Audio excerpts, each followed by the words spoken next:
By this time 4 years ago by Peter Claver Oparah. This is an election year. In fact, the general election is barely 1 month away. Yes, by February 16th, Nigerians will troop out to the polls to elect a president that will take charge of the fate of the 200 million Nigerians for the next 4 years. That same day, they will elect members to the country's National Assembly. 2 weeks later, Nigerians will elect state governors and members of state assemblies across the states of the Federation. But then, you can hardly believe that an election, indeed a general election, is just by the doorsteps. Sure, there is enough cacophony of disparate political noises here and there, but then all the features that had previously marked elections in Nigeria are not there. And these are features Nigerians and their arcane understanding of politics usually look for every election period. The trailer loads of political parties at play in Nigeria have struggled through various processes of primary election and have selected motley crowd of candidates for the various posts. The usual heightened claims, promises, boasts and promises that usually follow an election are here, but many decisive features of Nigerian elections are missing. You may be wondering what really is the heart of my narrative. You don't need to so do. Simply flashback to 4 years ago when we last had a general election. You are not still connecting with my positions that the real features that mark Nigerian politics are missing? Okay, let me help my readers. By this time 4 years ago, monies, real monies were flying around. Yes, by this time 4 years ago, the party that was in power then, the PDP, had opened the national vaults and money was flowing in all known currencies. Contractors, political chieftains, apex leaders, and various forms of political predators were smiling home with huge sums of monies for election purposes. Yes, it was an election year, and who cared if Nigeria was bankrupted for the ruling party to remain in power? By this time in 2015, the Nigerian space was reeking so heavily with the money unleashed for the purpose of securing continuity for the ruling party. This was when humongous tranches of money were moved from the country's treasury to procure continuity for a sitting government.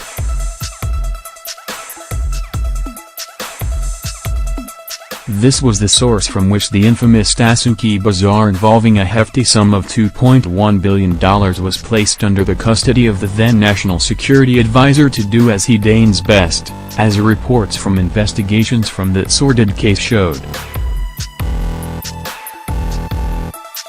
By this time 4 years ago, sundry politicians were smiling to the bank.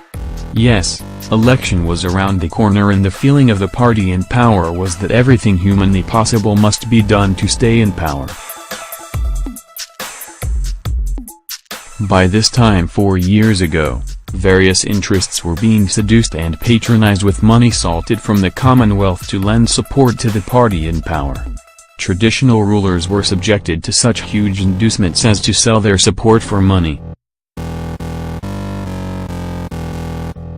By this time 4 years ago, the media was awash with stolen fund, and with the feeling that it had never been so good, they offered their spaces for perhaps the most absurd abuse the fourth estate of the realm had ever been subjected to. The ubiquitous social media was even trapped in this miasma as the aficionados of the party in power tracked this elusive and new section of the media and unleashed Byzantine monetary influence on it to bow to their bottomless influence. By this time 4 years ago, the print and electronic media had completely surrendered to the firepower of the huge chunk of our national resources that was deployed to procure continuity for the then sitting government. They sold off their spaces to bizarre partisan interests that were ready to offer any sum for such spaces, and the media became central in the forging, marketing and sustenance of a hugely corrupt message that failed to seduce Nigerians in the long run but sowed enough hatred, intolerance, bad blood that outlived that ghoulish period. By this time last 4 years, majority of the nation's human rights and political activists, social pundits and hitherto acknowledged voices of reason have successfully been recruited to promote the corrupt gospel of lucre as a basis for electoral support. These armies of converted activists became evangelizers of base messages of hate and division along religious and ethnic lines, and became zealous disciples of the desperate efforts of the party that was then in power to secure continuity. Sure, the resources unleashed on them were so irresistible that most of them went extra miles to embrace self-immolation and self-denial of the causes they had pretended to fight for decades. It was as astonishing as it was revealing. By this time last 4 years, various ethnic groups, socio-cultural groups and interests have been recruited through huge monetary deployment to champion the cause of the continuity of the then government. Their leaders and promoters had, by this time 4 years ago, been so heavily pampered with money salted from the country's treasury that they became dangerous purveyors of threats to those that refused to join their gravy train. By this time last 4 years, pseudo-contracts and multi-billion naira inducements have been provided to various illegal militias and violent ethnic groups to supply the illegal force the erstwhile regime needed to stay in power. It was so bad that by this time last 4 years, these ethnic groups were carrying violent street actions to force the postponement of the 2015 general election on the fear that their efforts were not moving Nigerians to approve a fresh term for their patronizing regime.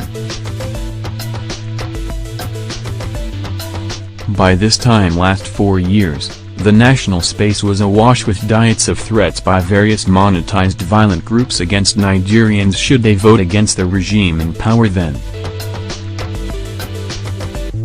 By this time last 4 years, various degrees of leaders of the PDP were being allocated huge sums direct from the nation's coffers. The central bank doors had been latched open for all manners of freeloaders that promised PDP continuity. The directive principles of state police had, by this time last 4 years, been directed exclusively to satiating all interests that promote PDP's continued stay in power.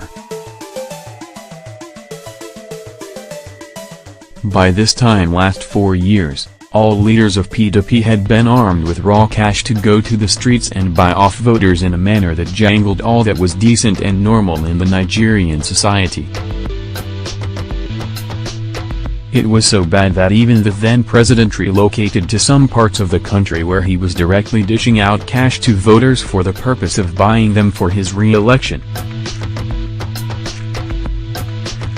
By this time last 4 years, all manners of phantom contracts, where monies were paid up front and jobs never done, were being given to PDP leaders all over the country for the purpose of the 2015 election.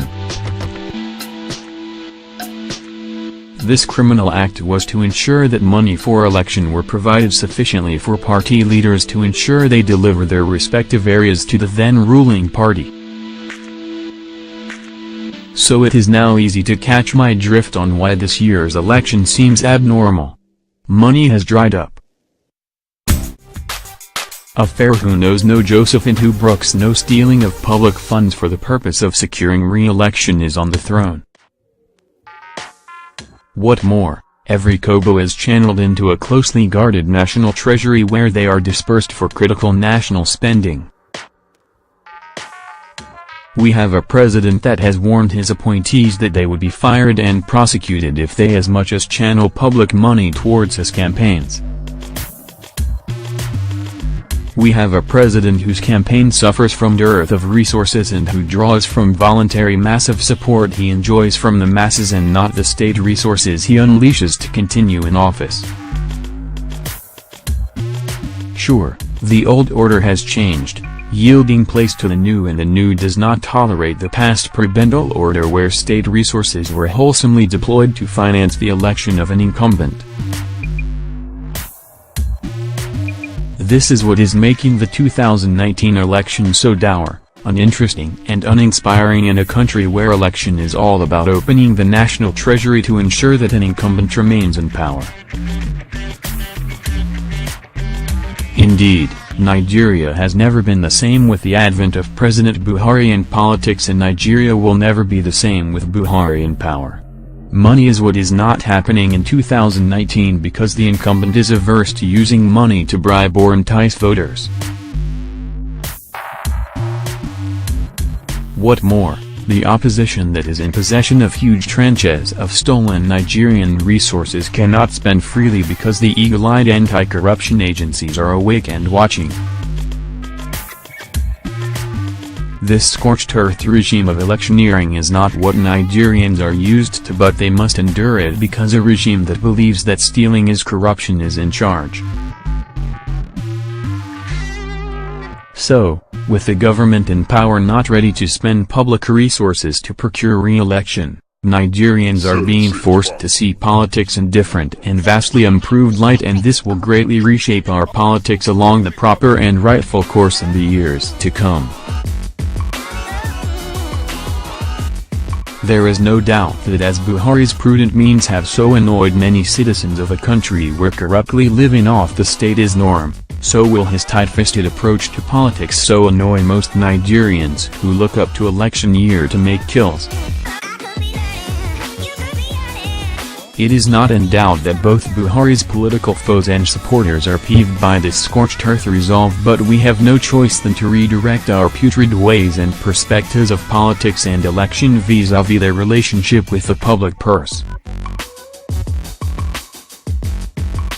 Sure, this is an election year with a difference. The monies are not flying around. State influences are not peddled and flaunted around. We see more of saber-rattling and noisome boasts but no huge movement of cash to buy voters. Nigerians will do well to imbibe this new culture as best for our country and its citizens. Emails protected.